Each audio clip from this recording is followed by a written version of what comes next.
आदरणीय मित्रों, श्री अवतार का बोध हो, श्री माता धरती का बोध हो। मित्रों, आपने नाम सुना है यति नरसिंहानंद सरस्वती। आपने सुना है ना? आजकल सोशल मीडिया पर ये बहुत ही हो गए हैं चर्चित। ये डासना गाजियाबाद यूपी के एक मंदिर के महंत हैं और इस्लामिक विचारधारा के खिलाफ इन्होंने एक युद्ध सा छेड़ रखा है। और इनका कहना है कि मुझे स्पष्ट दिखाई दे रहा है कि 2029 में भारत का प्रधानमंत्री सुन्नी मुसलमान बनेगा।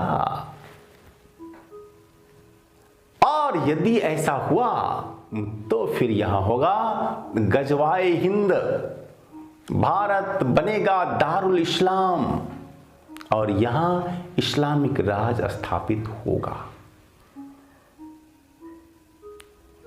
बहुत सारे हदीसों में है वर्णन कि गजवाए हिंद होने वाला है, यानी कि हिंद के साथ संघर्ष, हिंदुस्तान के साथ संघर्ष, और जिसके अंतर्गत सारी मूर्तियां, मंदिर और हिंदू सभ्यता, संस्कृति, सनातन धर्म के समस्त अवशेष समाप्त दिए जाएंगे कर। ये है गजवाए हिंद।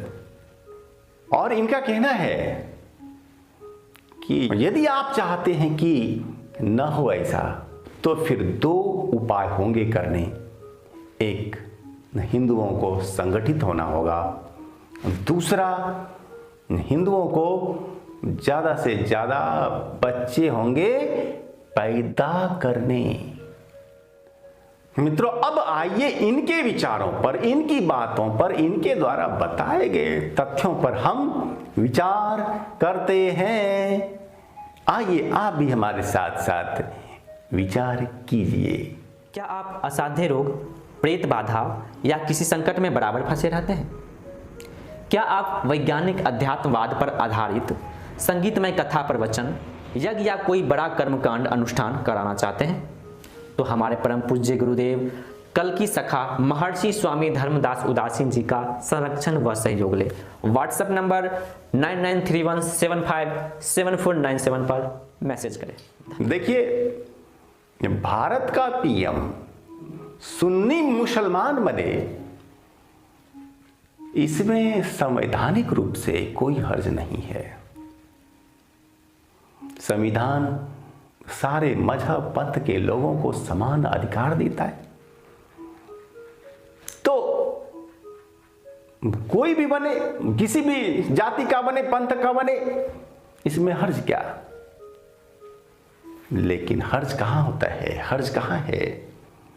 जब वह मजहबी सोच के साथ बनेगा तो फिर हर्ज होगा। तो फिर दूसरे धर्मों, दूसरे पंथों, दूसरे संप्रदायों को दबाने का हर संभव वह प्रयास करेगा।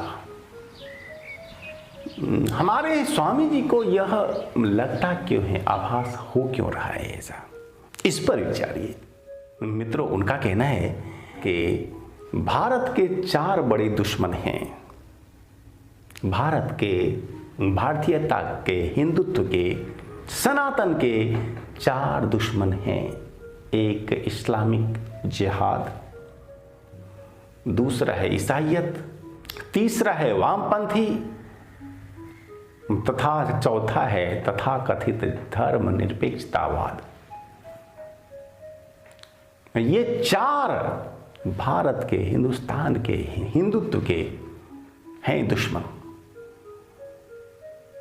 और ये चारों लगे हुए हैं कि भारत मिट जाए, हिंदुस्तान मिट जाए, सनातन मिट जाए। और इन चारों में से सबसे अधिक जो ताकतवर है वो है इस्लामिक जिहादी वर्ग। और जब नेता बनने की बात होगी तो फिर इस्लामिक जिहादी वर्ग से ही बनेंगे नेता और वे ही बनेंगे पीएम।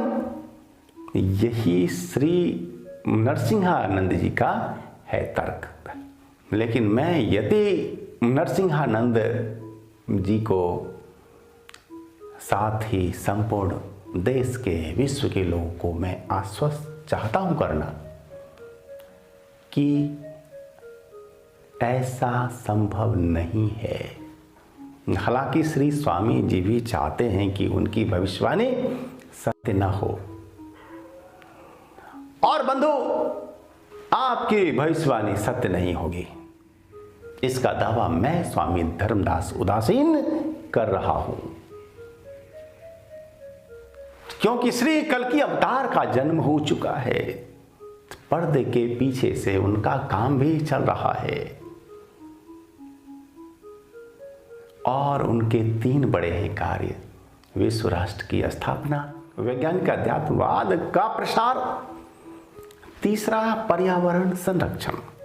तो वैज्ञानिक अध्यात्मवाद का जब विस्तार होगा तो फिर ऐसे में इस्लाम, ईसाईयत वगैरह कहां टिक पाएंगे, क्योंकि ये विचारधारा बिल्कुल ही अवैज्ञानिक है। और इसलिए धीरे धीरे इनकी शक्ति अब घटने वाली है। अब समूचा विश्व एक राष्ट्र बनने की ओर हो रहा है अग्रसर। विश्व सरकार की स्थापना होने वाली है। अभी आपको भले ही लगे कि बहुत बड़ी बड़ी समस्याएं हैं और ऐसा असंभव नहीं दिख रहा होगा आपको, लेकिन परमात्मा की योजना बन चुकी है और वह अवश्य होगी पूर्ण। इसलिए आप आश्वस्त रहें कि भारत दारुल इस्लाम नहीं बनेगा, भारत में इस्लामिक राज स्थापित नहीं होगा, भारत में गजवाए हिंद नहीं होगा। लेकिन ये न हो, इसके लिए आपको, हमको, सबको संगठित होना होगा और हम लोगों को भविष्य के लिए योजना बनानी होगी। और मैं यह मानता हूं कि हम लोग वही योजना बना पाएंगे जो श्री अवतार की योजना है, जो श्री अवतार विश्व में चाहते हैं करना। हम लोग सभी उनके संवाहक हैं, श्री अवतार के विचारों के संवाहक हैं।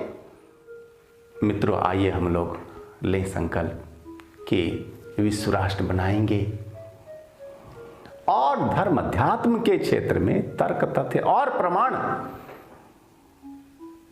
वाली विचारधारा को लाएंगे, अर्थात वैज्ञानिक धर्म अध्यात्मवाद को जीवन में स्थान देंगे और पर्यावरण का संरक्षण करेंगे। देखिए, एक नया युग हमारा इंतजार कर रहा है, हम लोग उस ओर ही बढ़ रहे हैं। आ रहा है नवविहान